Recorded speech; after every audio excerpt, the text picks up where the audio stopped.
All right, good morning. Welcome back. You're still watching Daybreak on this 26th day of August 2024. And I'm in studio with three panelists whom I want to introduce shortly as we take a look at the stories that are making headlines, but also looking at the situation in the education sector. Amos Kaburu is the Chief Counsel at Opticam. Good morning, Amos.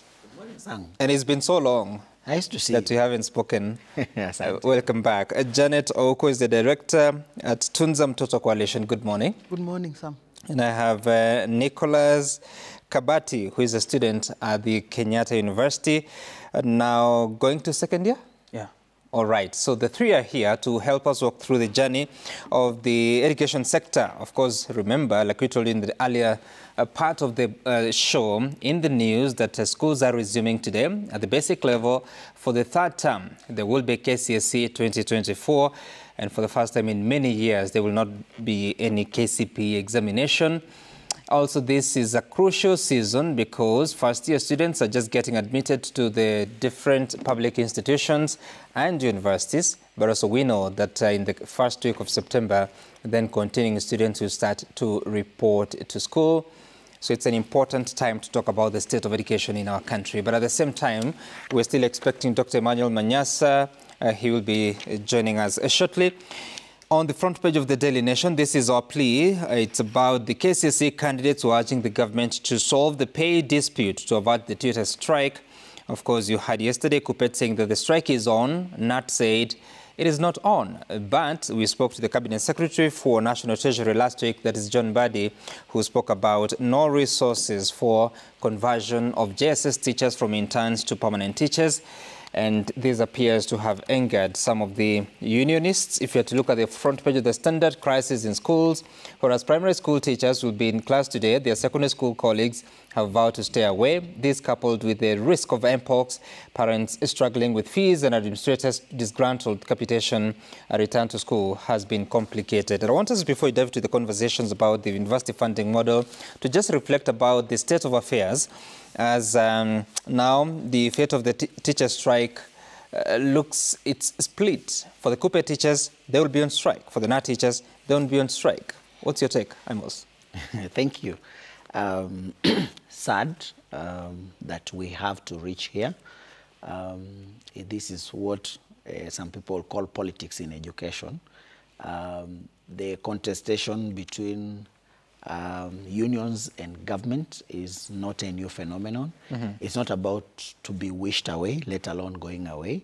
So we expect this kind of labor disputes. They have always been around. And all that one can wish is that we have a resolution as soon as possible, because we've also had disruptions this year, especially those that came with the floods. And now we have a very short term. So there's a lot of expectation. And so if there is any way in which these disputes can be resolved as soon as possible, that is the better, because it is for the betterment of the students. I think that, I'm convinced that unions have got legitimate issues that they are raising.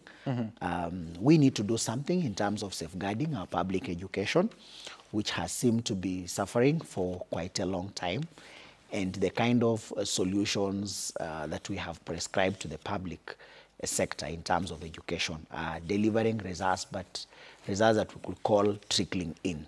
We do not have results that would be quite significant in terms of changing the fortunes.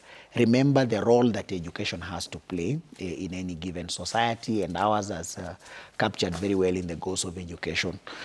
We're not doing very, very well in terms of education, realizing those aspirations. And so if there is something that we can do in terms of saving the public education, which serves the bulk of this country, the better.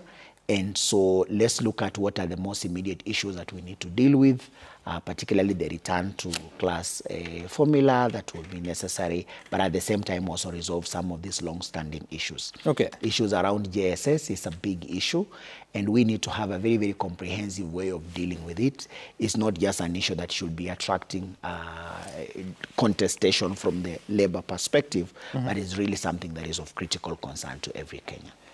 And Janet, just before the supplementary appropriations were passed, there was conversations about budget allocation for JSS teachers. In fact, before Finance Bill 2024 was thrown out, there were resources, close to 18 billion shillings that had been allocated.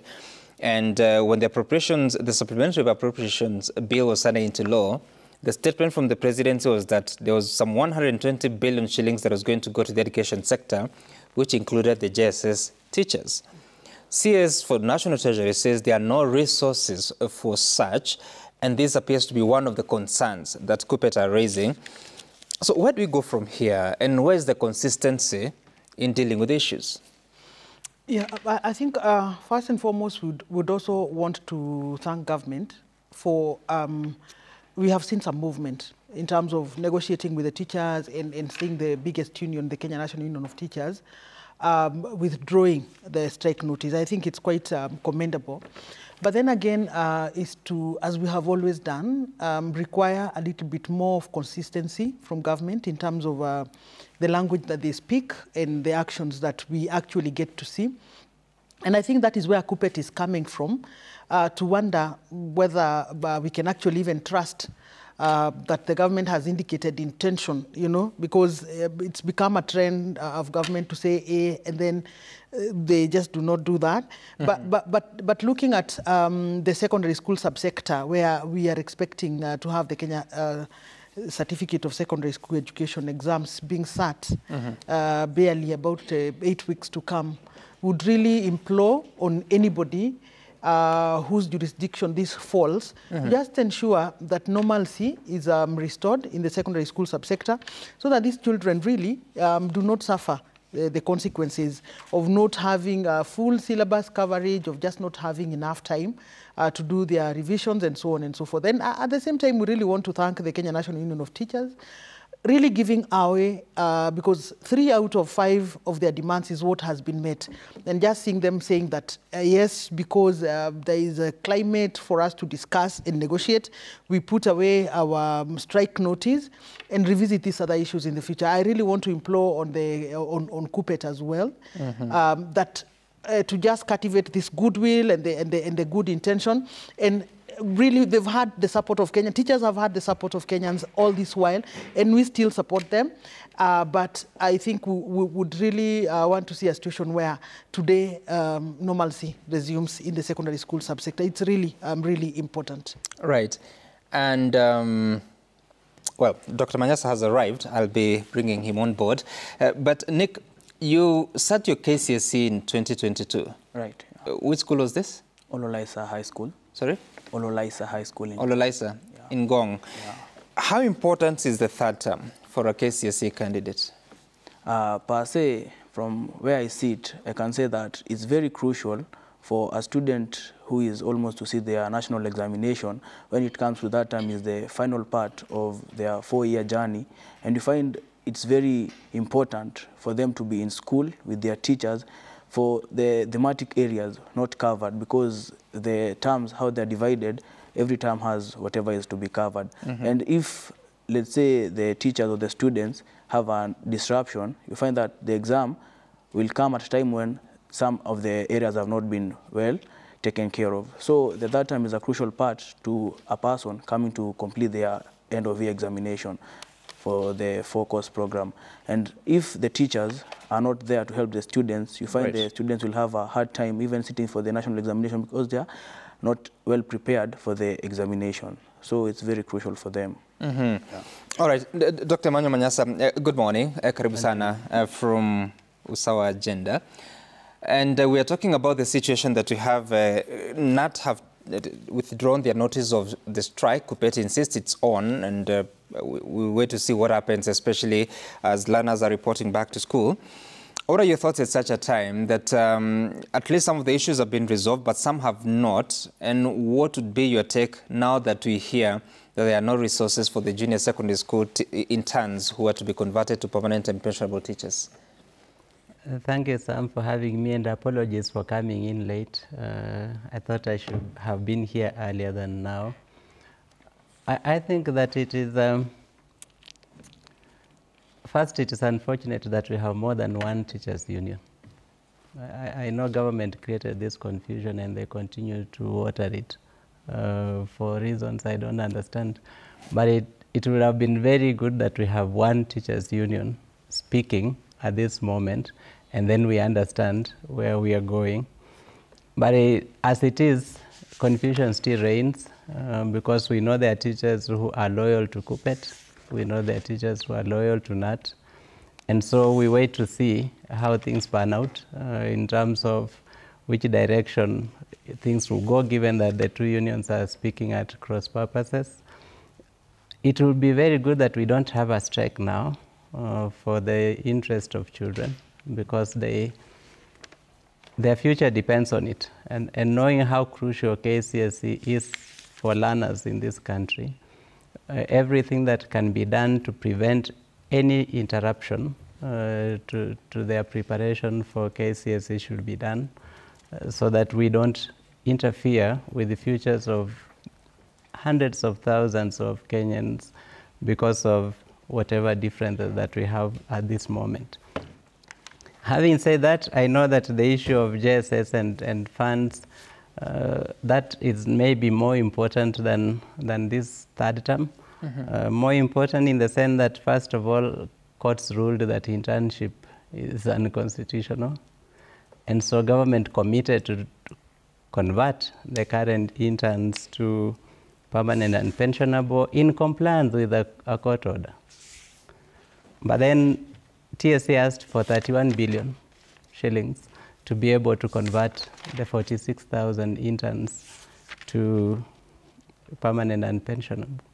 Parliament has approved 18.7 billion shillings. And in that approval, they said this is for converting the teachers and hiring new interns.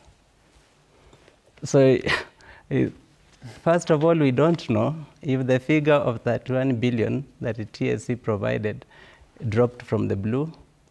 But if it was based on computation, and that is what was needed to convert JSS teachers to permanent and pensionable, then clearly the 18.7 billion is not enough to just do the conversion, leave alone hiring additional teachers, and which will bring into focus another bigger subject that maybe we are not focusing on today, which is transition to grade 9.